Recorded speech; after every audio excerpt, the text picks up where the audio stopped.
Okay, we just received this 3000 in from a customer. Said his power supply basically went rogue and gave it a much higher voltage than it should have seen. Did a little bit of snap crackle, he reported, and then fails to turn on. So very first thing I've done is I've got it on the bench and got it hooked up to a low current power supply, something that I can see the really what the radio is doing or not doing.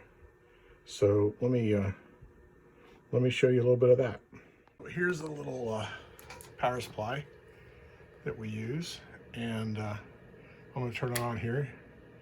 See that the radio is pulling about a half an amp, and I'm going to toggle the on-off switch. And you can see the on-off switch has absolutely no effect on the amount of current that it's pulling. So I think the first thing we're going to take a look at is the PA board, because it should not be pulling any current at this point. So as in my prior videos, I definitely use my electric screwdriver because of all the screws to even take the top off this thing and get into the power amplifier area. So for what I do, I highly, I definitely need something like this. And again, to reiterate, here's why I've got the electric screwdriver out. Okay, so the very first thing I've done is I've put an ohm meter on the incoming DC line. And you can see that it's got 247 ohms of resistance. This should be in off condition very, very high, thousands of ohms. So we definitely got a problem. So the question is the problem on the PA board, or is the problem in the control board down lower? I'm going to disconnect the lead that goes to the control board. And you can see when I do that, we go at high resistance. So there's definitely a problem down low. So we're off in the direction of the control board. Once again, electric screwdriver time. Here we go. I want to point this out. One of the things I always look at when I'm looking at a radio is I notice whether or not the screws have been extracted. It doesn't take anything to mark these screws. Now with my electric screwdriver, it's really quite tame, but most of the time you can tell pretty quickly. This particular case, this radio looks like it's never had the bottom cover off, which is good. There's nothing better than getting into what I refer to as a virgin repair, where somebody hasn't gone in there and tried to fix it themselves.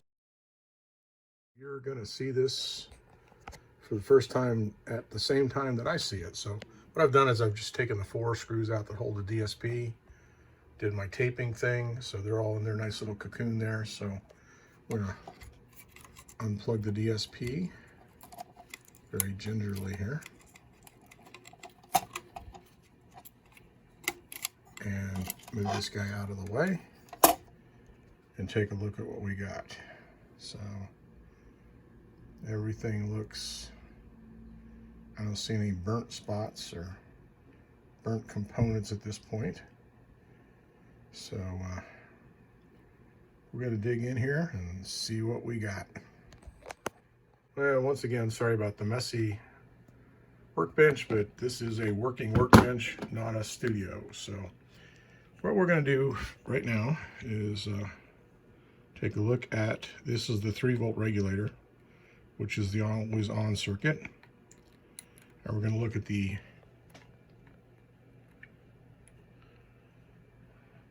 output leg of the regulator, and that ain't good. That ought to be about 3K ohms. We got 63.3 ohms.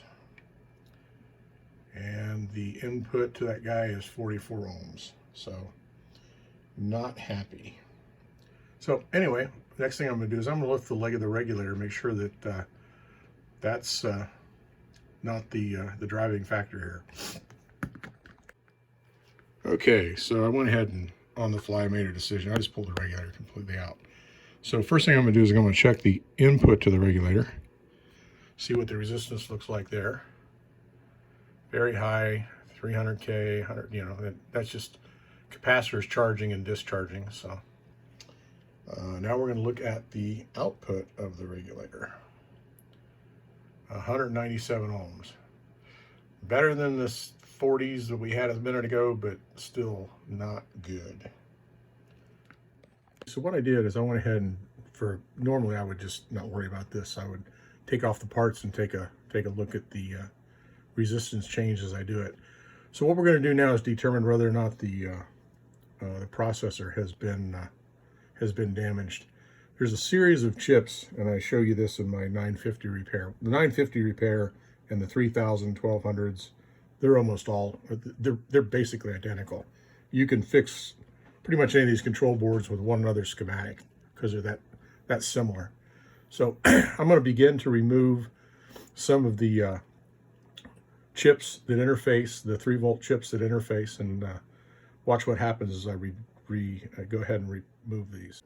Okay, so the very first part I pulled off was Q3032, which is located right, let me blow this up a little bit, right here.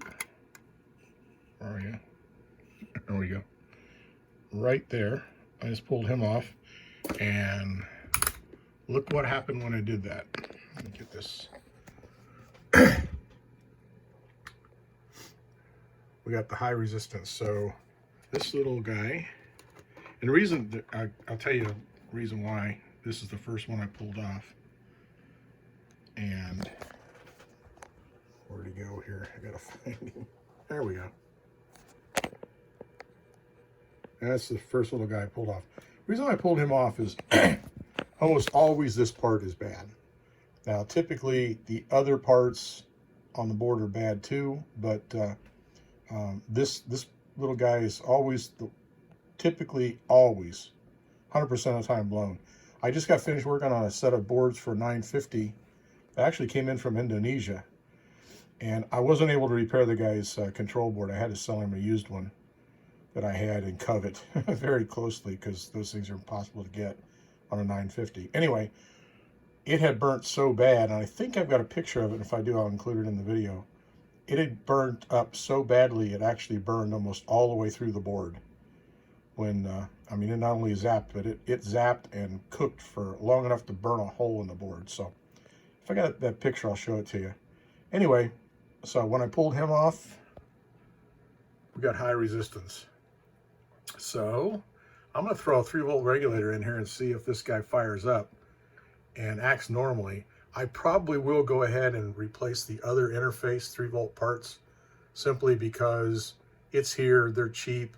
I'm working on the board. It only takes a few minutes to put those parts in anyway, and that way we've got a good rebuild for the customer. There he is. Okay, this is the guy we just soldered in. Solder joints look good. A little graininess there from the screen, but solder joints look good, and we'll give this thing a shot. Okay, in addition to where'd it go? Installing that IC, I also put in a new regulator because it was obviously driving into a much lower resistance load than it should have been. So I don't want to, there's no reason to, again, these parts are so cheap. It's better to go ahead and just replace them. So that's a new regulator. So we're going to plug the DSP back in, flip this guy over, and see if it'll power up. Here we go. All we've done is installed the new parts. I guess it was in the on state. Turn it off. Turn it on. She's happy. Working. Menu. That's working. Looks like it was on 6 meters when it got zapped. So yeah, none of that memory's lost. That's all stored in the EEPROM. So we're good there. Let's put an antenna on it, see if it makes noise. Okay, I don't have a 6 meter antenna, so I put it on 20. And she's definitely making noise. Okay, so next thing I'm going to do is hook this up to a power supply. It'll do a little more than 3 amps and see if we got transmit into a dummy load. Okay, so very first thing I'm going to do here is try the tuner and see if that goes. Okay, it's definitely tuning.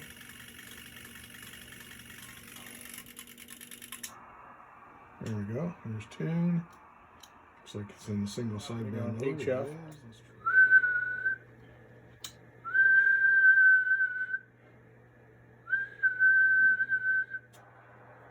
Okay, it's 10 is 100 watts. I'm on the 250 scale, this scale right here.